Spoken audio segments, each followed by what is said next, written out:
gimana sih surat keterangan disabilitas yang baku itu seperti apa. Dengan disabilitas fisik ya itu kan kelihatan, ya kan? Tapi begitu masuk ke disabilitas mental itu susah tuh.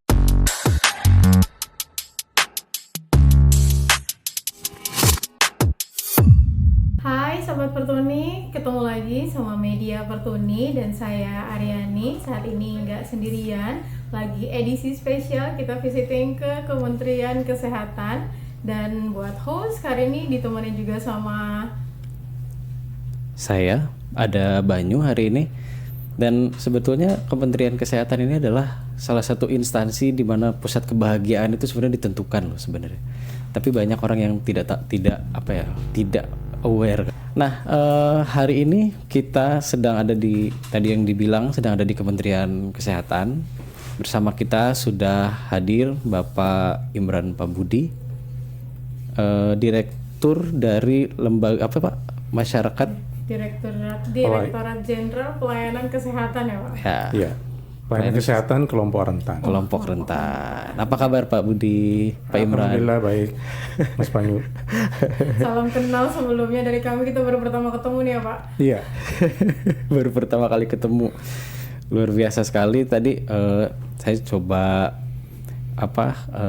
cek sedikit profil Bapak, luar biasa sekali. Pak Dokter dari Universitas Airlangga ya Pak dulu. Betul. UNER. Terus memang sudah terjun di dunia pelayanan masyarakat ini dari dulu sekali. Nah, kita bicara tentang lembaga Bapak dulu deh. Apa sih tadi, lembaga pelayanan masyarakat untuk kelompok rentan. Itu kelompok rentan itu sebetulnya siapa sih Pak?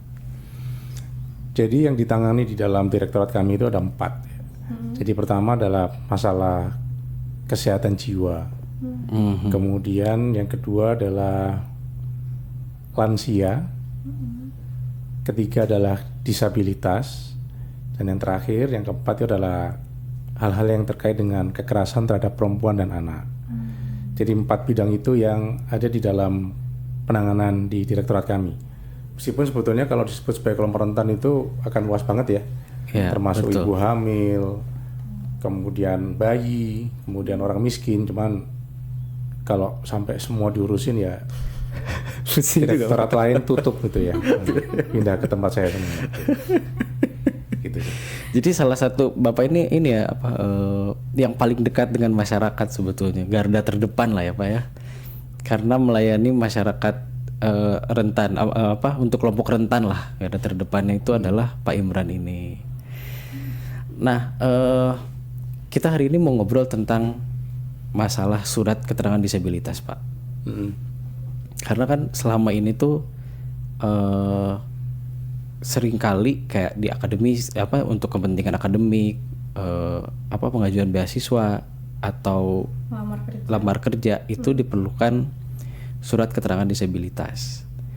Tapi dalam prakteknya untuk bisa mendapatkan surat keterangan disabilitas itu agak susah tuh Pak. Gitu. Karena kadang-kadang tuh nggak punya template-nya, atau bahkan nggak tahu surat keterangan disabilitas itu ada atau enggak. Nah, sebelum ke situ untuk penanganan kelompok rentan sendiri kan tadi ada disabilitas. Kira-kira bentuk yang dikerjakan oleh untuk mengimplementasikan Undang-Undang Nomor 8 Tahun 2016 itu untuk direktorat Bapak sendiri itu apa Pak kira-kira? Ya, jadi ini kan sebetulnya direktorat pelayanan kesehatan kelompok rentan ini termasuk direktorat yang baru. Baru dibentuk tahun Februari 2025. Jadi sebelumnya memang urusan disabilitas ini diurusi oleh berbagai direktorat ya. Nah, sehingga tidak ada yang fokus untuk ngurusin disabilitas. Makanya tadi sampaikan Mas Banyu bahwa kita itu ingin berikan pelayanan kan.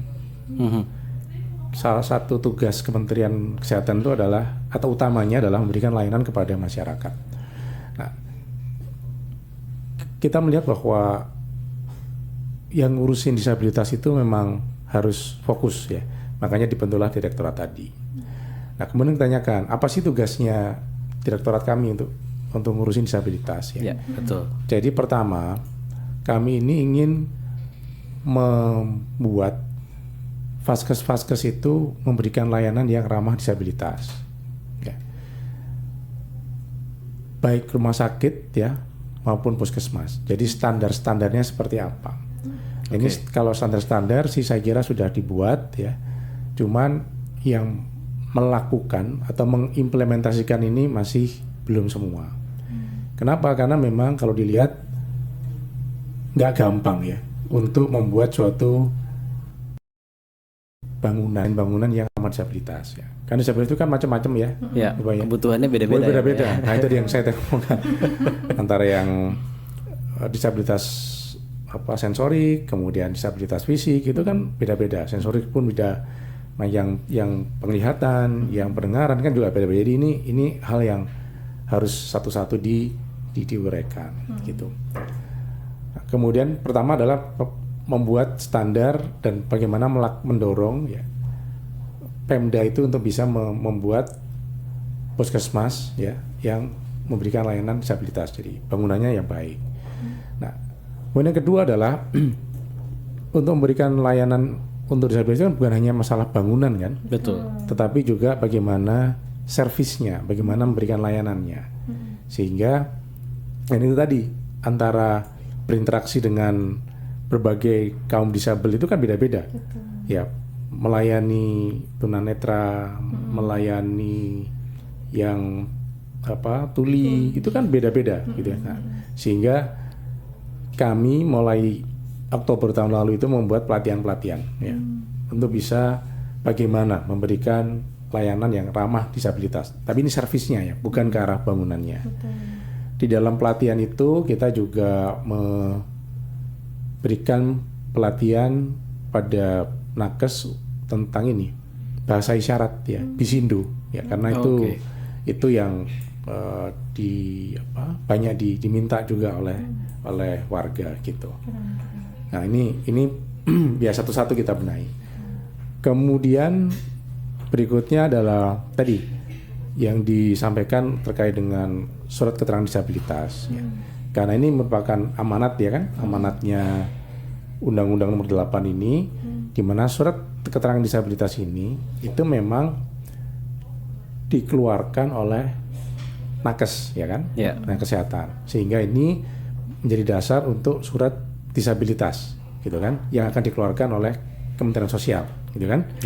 Nah ini memang prosesnya ternyata nggak semudah itu prosesnya, karena terkait dengan kompetensi gitu kan, kemudian juga terkait dengan penilaian ya, kompetensi dokter untuk bisa menilai apakah dia itu terkait dengan ini. Ada dua hal sebenarnya yang agak susah, itu adalah activity limitation atau keterbatasan aktivitas dan hambatan partisipasi. Nah, ini kalau terkait dengan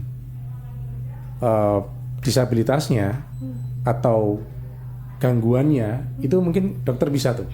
Oh ini tunanetra, oh ini terjadi tuli. Tetapi sampai seberapa besar tingkat tadi keterbatasan aktivitas, kemudian hambatan partisipasinya, ini yang di dalam pelajaran pada saat saya menjadi dokter itu tidak diajarkan. Nah, ya kan? Itu nggak ada ukuran yang jelas ya. Iya, jadi memang harus ada pelatihan tambahan. Ya. Prinsipnya adalah kami sangat ingin membantu, ya, dan itu memang tugas kami. Tetapi jangan sampai pada saat kita membantu, gitu ya, karena kita tidak paham, akhirnya malah menyengsarakan yang dibantu, gitu kan? Nah, gitu. Makanya kita harus hati-hati dalam hal itu. Itu sih, ini yang beberapa hal tadi. tadi Iya. udah ada pelatihan bahasa isyarat. Mungkin next bisa ini ya Pak ya, ke pelatihan gimana interaksi sama teman-teman tunanetra. Karena banyak sekali yang suka bingung gitu Pak, gimana ya nuntunnya gitu kan. Nah itu mungkin bisa kita kerjasama bareng Pertuni nanti untuk bisa kasih edukasi itu. Mungkin Pak sedikit tadi tentang surat keterangan disabilitas gitu ya. Surat keterangan disabilitas tadi kan buat pendidikan, untuk kita ngelamar kerja. Nah emang selama ini tuh banyak kerancuan tadi Pak.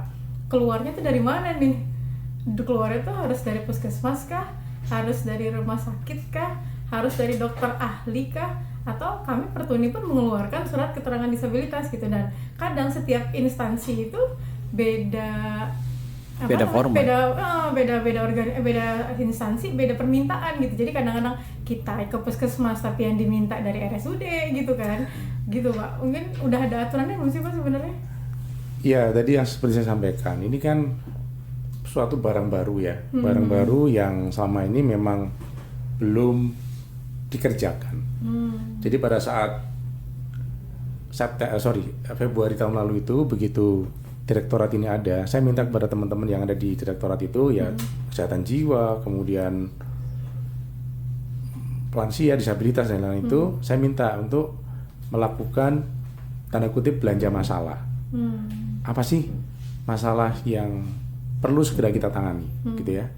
Nah, dari yang tim disabilitas itu memasukkan beberapa hal, termasuk salahnya adalah terkait dengan surat keterangan disabilitas ini.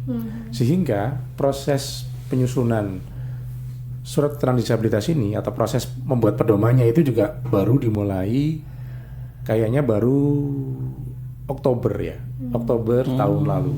Oh, jadi udah ada ininya Pak ya? Dari di Oktober itu pembuatan itunya ya? Ya, Pak? itu proses. Jadi ini kan harus dibuat aturan yang jelas, ya kan? Karena tadi yang Mbak Aryani sampaikan itu, gitu kan?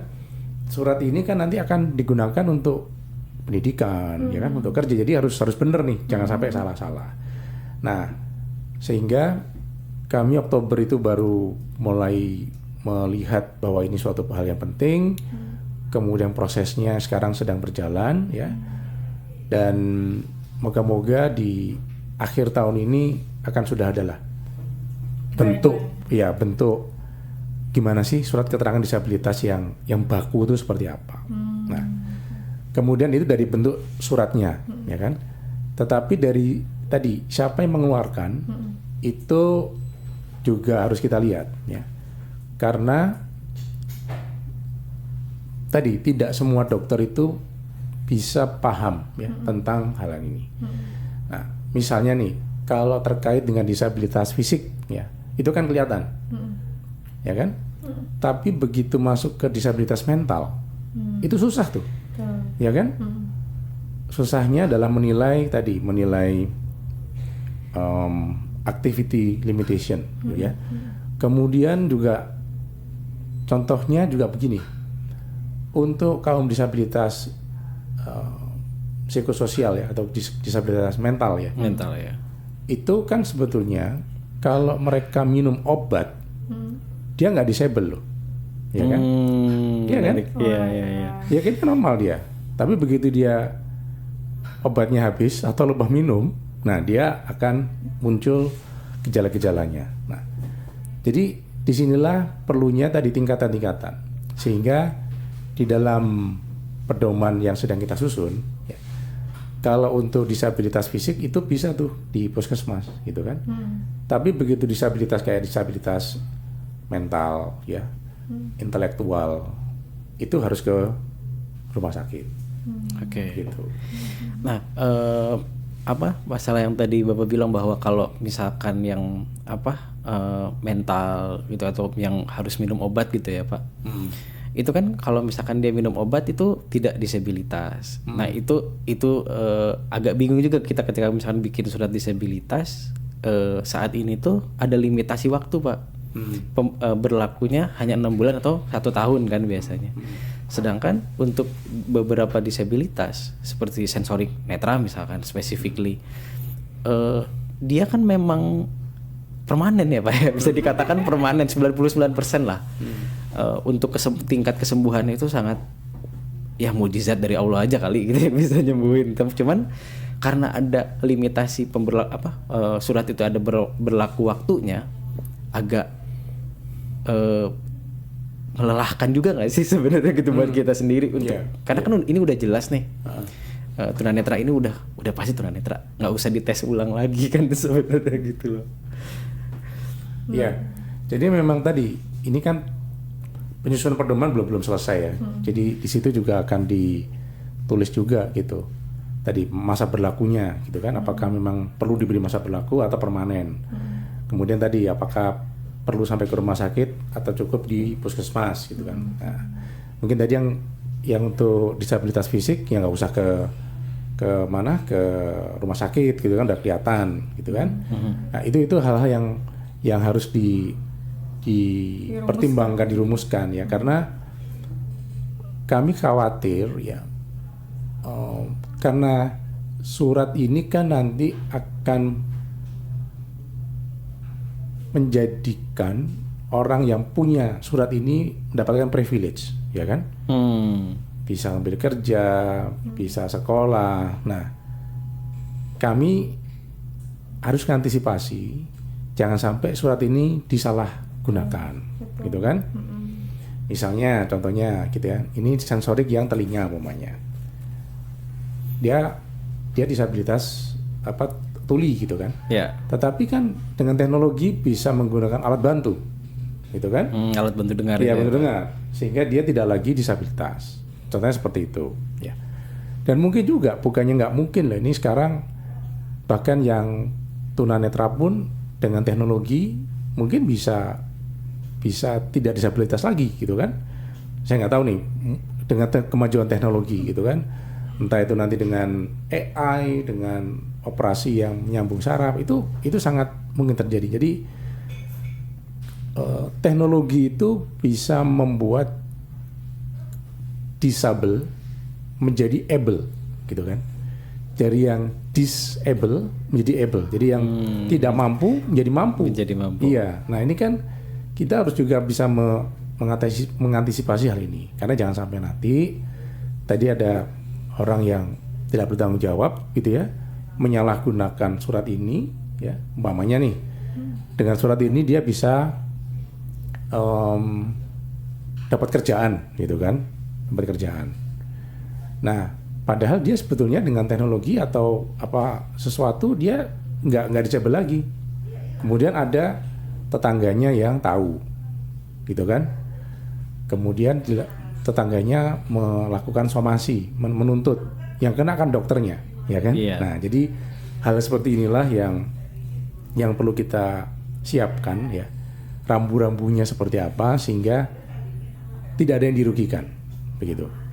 Karena itu kasus pemalsuan itu tuh saya tuh dulu pernah waktu SMA kalau nggak salah gitu Pak, ikut lomba catur Pak, untuk tunanetra. Nah, dia bikin entah gimana caranya dia punya surat keterangan disabilitas, padahal dia nggak disabilitas Pak. Disabilitas apa yang itu? Tunanetra. Oh, gitu. Jadi dia pura-pura tunanetra, punya surat keterangan disabilitas. Iya. Tapi padahal nggak tunanetra. Kan bisa dilihat ya pergerakan matanya, cara badannya, bergerak itu kan beda ya Pak ya. Kalau tunanetra kan lebih kayak kaku gimana.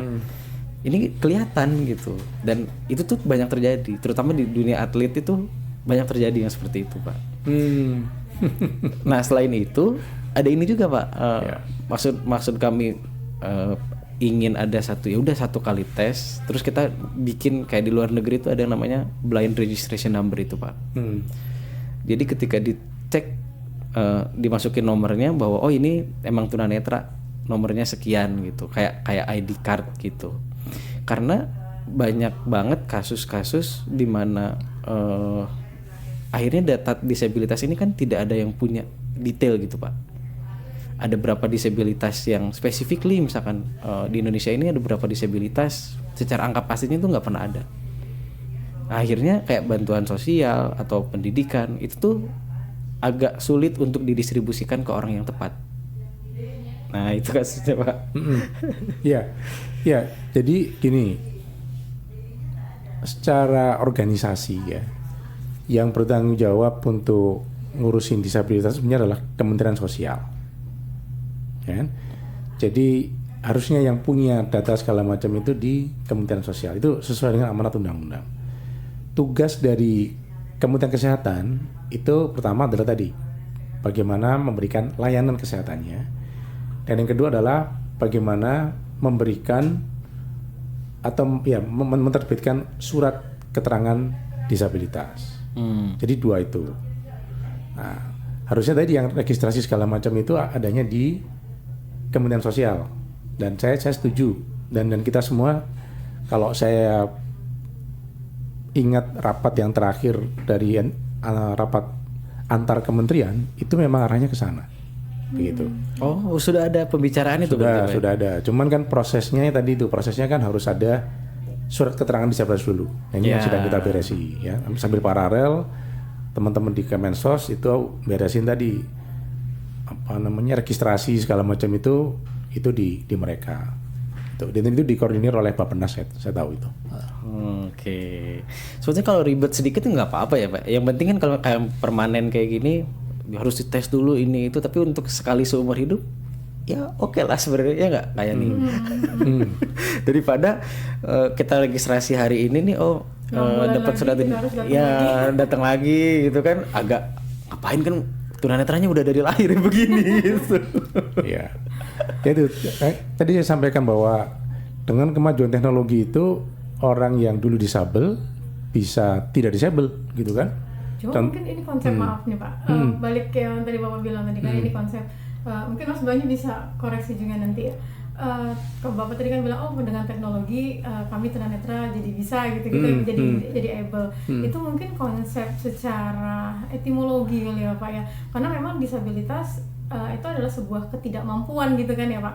Tapi kan secara fisik dia tetap disabilitas gitu Pak.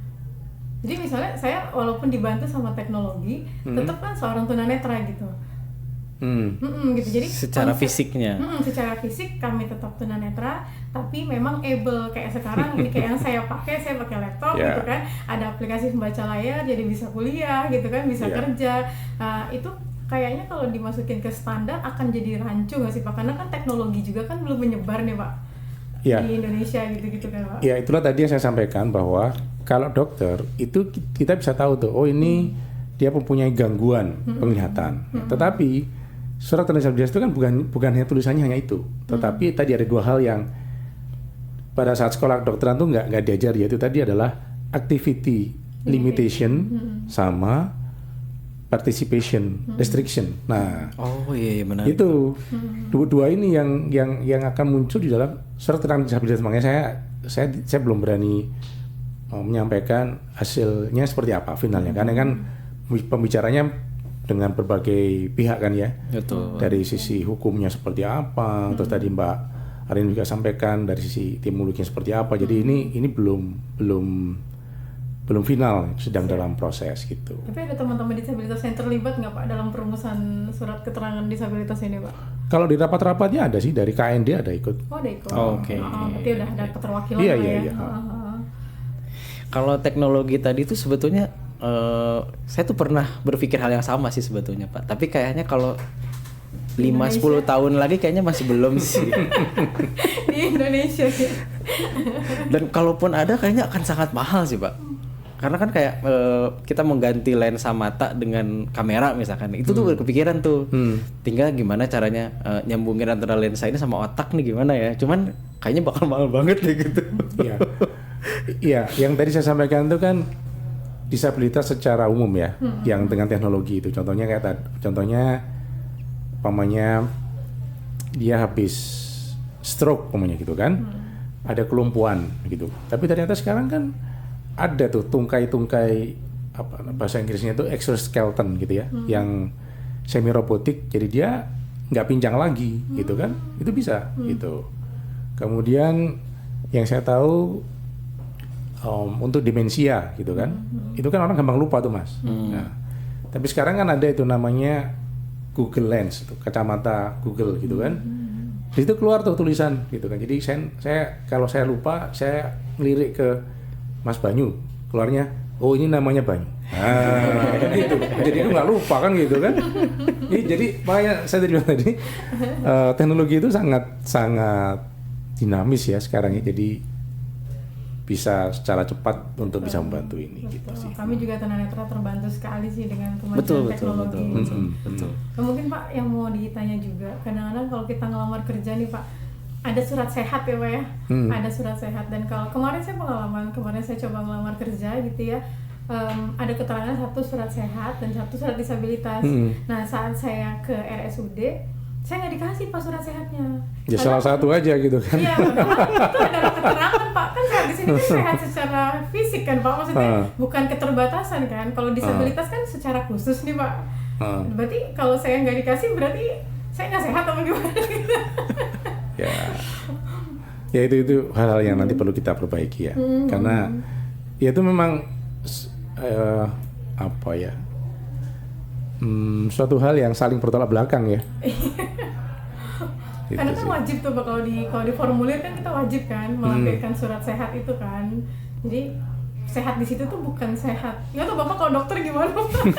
Lebih ngerti. Ya memang agak rancu sih itu. Ya kalau sekarang sih memang konotasinya surat sehat itu berarti dia tidak disabilitas gitu. Oh. Ya. Jadi disabilitas ini masih dianggap tidak sehat ya Pak ya? Iya. Kurang lebihnya begitu ya? Iya. Ya. Kalau untuk perumusan ini sendiri tuh ada negara perbandingan nggak sih Pak? Kan Bapak pernah sangat aktif di PBB nih, yang saya baca nih. Luar biasa. Itu gimana Pak? Ada misalkan kayak kita membandingkan kayak yang tadi surat keterangan disabilitas di Indonesia sama di negara mana mungkin mau jadi acuan buat kita bikin itu Pak? Ya contohnya minggu lalu saya baru dari Australia ya. Jadi di Australia juga mereka itu sama. Mereka juga punya assessment tentang hal ini gitu ya. Nah itu kami kemarin minta ini dong contohnya kayak apa gitu ya. Kemudian tata caranya dalam penentuan itu seperti apa itu kami minta juga. Kemudian di beberapa negara-negara Eropa gitu kita juga dapatkan contoh-contohnya ya, benchmarkingnya gitu. Boleh cerita nggak Pak kayak apa Pak kalau di Australia atau di Eropa? Ya, Kita kepo juga Pak. Ya intinya sih semua pasti akan ada tim ya yang menilai gitu loh. Nah, cuman tadi timnya ini berada di mana gitu kan? Apakah ada di layanan primer di puskesmas atau di rumah sakit gitu ya? Nah kayak contohnya kemarin yang di Finlandia itu malah mereka timnya itu yang membuat surat keterangan disabilitas itu tidak semua dokter gitu. Oh, jadi dia ada dokter-dokter yang ditunjuk memang oleh pemerintah untuk bisa khusus memberikan gitu ya, Pak ya? Khusus gitu karena dokter ini kan dia harus mempunyai kemampuan ya untuk menilai kedisabilitasan gitu ya. Kemudian juga tadi menilai bagaimana activity limitation sama participation restriction. Nah, itu kan gak gampang. Jadi kalau di Finlandia mereka memutuskan ada dokter-dokter yang ditunjuk untuk ini gitu. Saya kira itu juga masuk akal karena orang atau pembuat surat keterangan disabilitas ini kan bukan hal yang emergensi kan, bukan mengancam nyawa gitu loh. Jadi dia bisa ke sana gitu kan, bisa. Jadi tidak harus di semua puskesmas bisa membuat sih gitu. Oke. Luar biasa. Ya sebenarnya kami berharap semoga surat keterangan disabilitas ini jadi lebih ada standarisasinya lah Pak. Karena ya itu kadang-kadang bikin surat keterangan disabilitas ini buat sekarang gitu. Nanti pas itu formatnya nggak sesuai nih sama yang format yang kami mau gitu kan. Harus bikin lagi. Pas bikin ke sana, surat keterangan disabilitas tuh harus ngisi apa ya kan juga. Iya. Kami berharapnya tuh ada standarisasinya dan supaya tidak dimanfaatkan yang tadi Bapak bilang itu tidak digunakan dengan disalahgunakan. Iya. Karena kan bantuan sosial untuk disabilitas juga banyak. Betul. Ada banyak konsesi, ada banyak hal-hal yang akhirnya orang manfaatkan untuk kepentingannya sendiri gitu kan. Padahal ada teman-teman disabilitas yang lain yang memang membutuhkan nggak Nggak dapat dapet. karena nggak punya Akses ke situ. akses Iya, gitu. iya. Itu wah luar biasa itu Pak. Atau paling nggak tadi kan bisa jadi juara catur gitu kan? Iya, Pak. Itu banyak Pak, banyak itu Pak. Yang lari misalkan, kan kalau larinya disabilitas tuh kalau nggak dituntun tuh ada megang sesuatu gitu supaya Iya, lurus gitu. iya, Pak. iya. Kan kalau yang ngelihat bisa lari aja udah gitu. Iya, iya. Atau yang nyanyi misalkan itu banyak banget Pak, banyak banget kasus seperti itu dan itu dimanfaatkan gitu. Nah kalau ada yang tadi yang dicontoh kayak blind registration number itu kan udah saklek tuh. Ketika ini memang terdaftar, kecuali orang awas itu mau daftar blind registration number ya silahkan, tapi selamanya akan jadi blind registration. Iya. Jadi anggotanya Pertuni. Iya. Dan yang harus dipahami juga bahwa surat tanda disabilitas itu kan orang secara voluntary ya, artinya dia harus mengajukan. Jadi kalau dia tidak ngajuin dia ya nggak dapat gitu kan. Kan nggak semua orang tanda kutip mau nih dapat surat itu gitu kan, dengan macam-macam nih, bisa karena dia malu gitu kan, bisa jadi kan. Iya. Jadi isinya nanti surat keterangan ini betul-betul tentang voluntary atau memang orang yang minta yang akan diberikan begitu. Ya, siap. Nah, mungkin kalau boleh flashback ke pribadi nih Pak, kalau boleh gitu. Ini kan Bapak baru ngurusin kelompok rentan gitu, apalagi disabilitas mungkin. Sebelumnya pernah nggak sih Pak mungkin jadi relawan kah? Atau mungkin pas jadi dokter gitu? Yang saya tahu sih Bapak dulu menangani ini apa kesehatan jiwa. Iya. Jadi saya itu lulus dokter 98 gitu kan. Kemudian dari 98 sampai 2005 itu di bukan di Jakarta, bukan di Kemkes, saya di Sampang ya, di Kabupaten Sampang di Madura. Ya, itu mulai di puskesmas sampai di dinas kesehatan. Kemudian setelah 2005 masuk ke Kementerian Kesehatan, saya ngurusin kesehatan ibu dan anak. Ya. 2005 sampai 2015. Terus 2016 ya sampai 2018 itu saya ngurusin hubungan luar negeri. Makanya tadi saya cukup sering ke luar negeri yang ngurusin kesehatan. Kemudian 2018 sampai 2021 itu ngurusi tuberkulosis. Ya. Kemudian selama Covid 2021 2022 saya ngurusi karantina kesehatan. Jadi ya itu termasuk ngurung orang-orang zaman Covid, itu tugas saya itu. Tapi Bapak berhasil yang G20 Pak, luar biasa. Ya. Aman itu Pak. Nah, di G20 itu ya karena event internasional, tapi tetap dalam suasana Covid ya harus diatur gitu ya. Alhamdulillah lah berhasil gitu ya. Terus 2022 sampai 2024 saya menjadi direktur apa sih namanya itu? Pencegahan dan penanggulangan penyakit menular. Ya. Gitu ya. Jadi kalau dulu hanya ngurusi TBC, saya ngurusin yang lain. Jadi ada 18 penyakit tuh yang saya urus waktu itu. Ya mulai TBC, HIV sampai kusta. Nah, di kusta itu saya banyak mulai ngurusin orang-orang disabilitas, ya kan? Karena kusta itu kan tangannya ekstremitasnya tuh sering cacat kan. Nah, disitulah saya banyak mulai berinteraksi dengan kaum disabilitas. Tapi seingat saya memang waktu saya di Sampang, di Sampang itu juga Sampang itu kalau nggak salah nomor 1 tuh jumlah orang kusta di Indonesia. Ya. Tinggi juga berarti ya. Tinggi juga gitu kan. Jadi saya harus ngurusin juga orang kusta. Kemudian waktu di Sampang itu juga cukup banyak orang-orang di Pasung. Ya, Pasung itu kan termasuk kaum disabilitas mental ya, ODGJ gitu.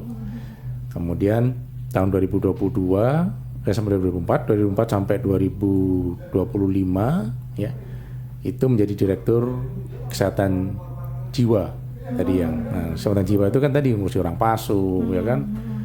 kemudian bunuh diri itu kan masuk di situ. Kemudian baru 2025 Februari itu menjadi Direktur Pelayanan Kesehatan Kelompok Rentan, di mana kelompok rentan itu sebetulnya gabungan dari kesehatan jiwa dan lain-lain tadi gitu. Berarti di Kemkes sudah lama, 2005 ya Pak? 2005 ya 2005. Terus ada shock culture gak Pak pas nanganin kelompok rentan ini Pak? Mungkin lebih unik gitu.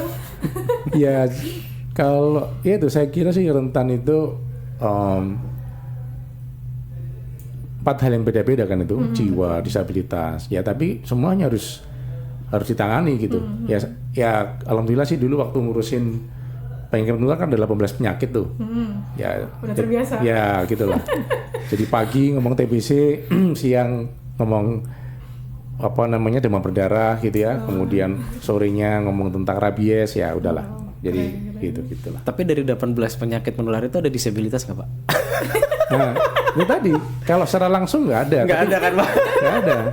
Tapi tadi yang saya sampaikan kusta itu menyebabkan disabilitas, gitu kan? Jadi dari penyakit lain dulu ya Pak? Iya, penyakit lain dulu. Kemudian rabies gitu kan? Ya dia bisa jadi gangguan jiwa juga. Jadi menyebabkannya, tapi nggak langsung gitu sih.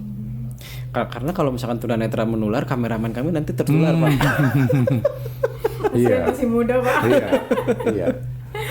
Gitu. Nah, menarik sekali diskusi kita pada hari ini. Semoga harapannya surat disabilitasnya bisa yang tadi Bapak bilang ya, mudah-mudahan akhir tahun sudah jadi nih formatnya gitu ya. Nah, untuk closing statement mungkin Pak untuk kami ke depan, atau misalkan ada pesan-pesan dari Bapak ini Pak.